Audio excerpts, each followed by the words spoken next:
I'm going to say, I mean, I think when you tour with bands, you always take something.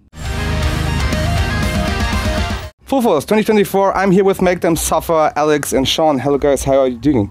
Very well, thank you. Fantastic. You just arrived at the festival, right? Yeah. Like 5 minutes ago. Yeah. What's your first impression from the festival? It's like Mad Max. Yeah, Mad Max. Yeah. That's good. I mean, the main stage is called Mad Max stage as well. Oh, Yeah. That's where you got it. Yeah, seems cool. I like the vibe. Industrial. Yeah. Cool. Is it hotter than back home, or is it much cooler? I was just saying I'm trying to figure out if I'm hot or cold, and I can't figure out whether to keep this jacket on Yeah. or not. It's a weird one, I think. Yeah. Yeah. So Full Force is a big festival. We have the main stage, like we talked already about that.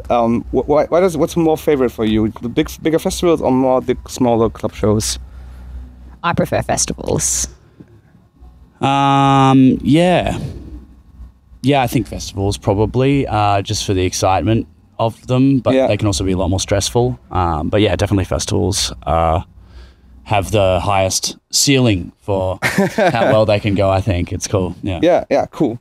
So you toured with Bring Me the Horizon, Sleep Token and Dane in Australia, I guess it was it right? And what was it like to be the heaviest band on the billing for the whole tour?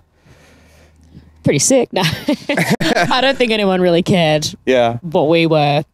Obviously, they're there for Bring Me the Horizon and Sleep Token, but we got an amazing response, which was fantastic. Yeah. And it's always a good feeling to be heavy. I think I forget we're heavy. Yeah. And then I listen to us when we're playing and go, fuck, okay. We actually are really heavy. But I think the younger crowds that attend that festival as well, they're super enthusiastic and very open-minded. So we got a really good response either way. Yeah, cool. Yeah. All right. So while you're on, I mean, the guys have a long back catalog. You guys have a long back catalog. You are just joined 2 years ago. And you have, like I said, back catalog. What are the favorite songs you play live? I mean, even with maybe songs you are new to. I love playing Ghost of Me live because it's just super fun. I love playing Ether. Oh, yeah. Beautiful song. Yeah. Oh, me? Yeah, sure. I like playing, Ghost to Me and Doom Switch and Epitaph. I like all the new ones because they're new. Yeah.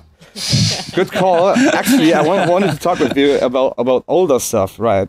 So, like I said, you have a lot of back catalog of albums already, and your earlier sound is very different to the songs you're performing right now. So, it's a trend for bands to do these anniversary tours of their old albums. Is this something you were interested to play their old songs, the old albums? Well, last year we did only in Australia. We did Never Bloom 10 year, which actually was more like a 11 year or 12 year by the time we could actually get around to organizing it.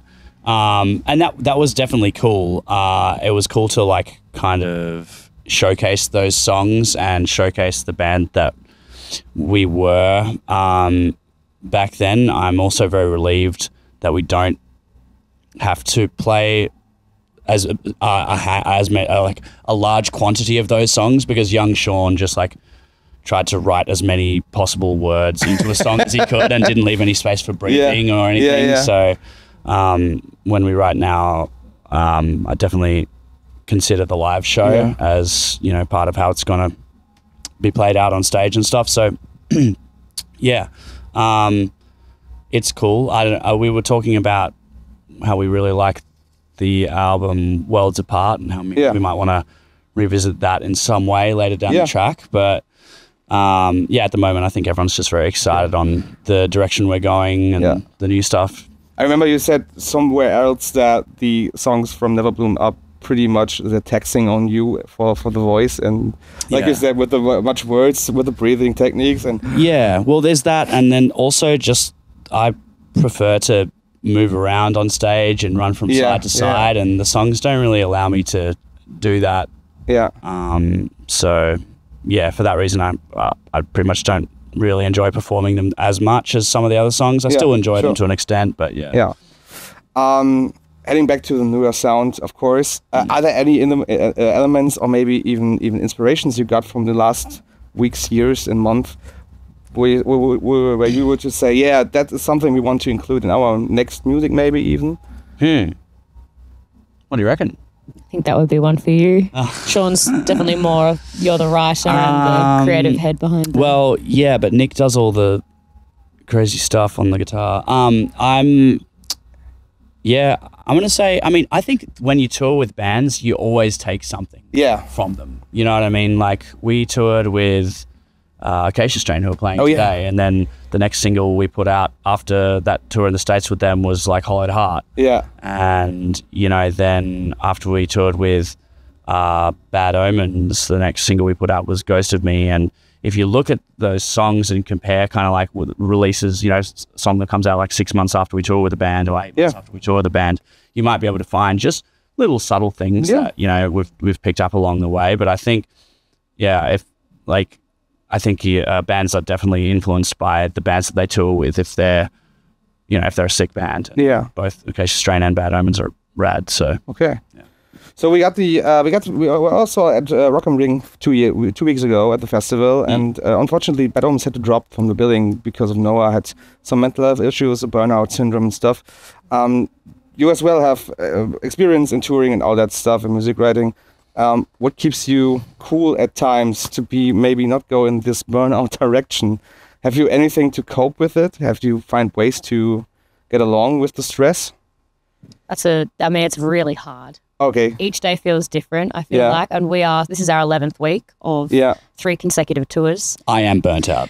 Okay. Oh, I'm sorry. Definitely burnt out. No, but it's normal. It's good. And everyone goes through it and we all talk about it. But I think, you know, as you said, I've been in the band for 2 years, so actively touring, long tours for that amount of time.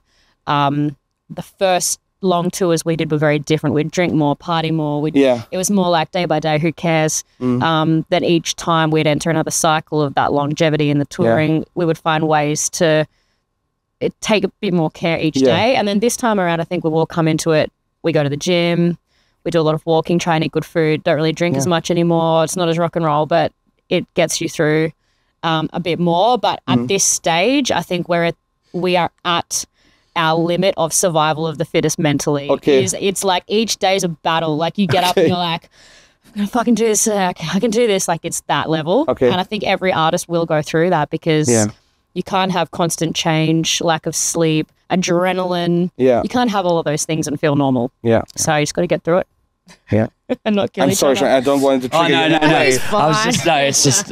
No. It's good. It's just been interesting. Yeah, I said I think at the previous interview a little bit, but like the conditions of these 10 weeks have just slowly deteriorated. From like Bring Me the Horizon was amazing catering in Australia, this massive like arena tour, and then Erra we were in a bandwagon, which was very comfy. And our first time in a bandwagon, and we'll do again. I enjoyed that.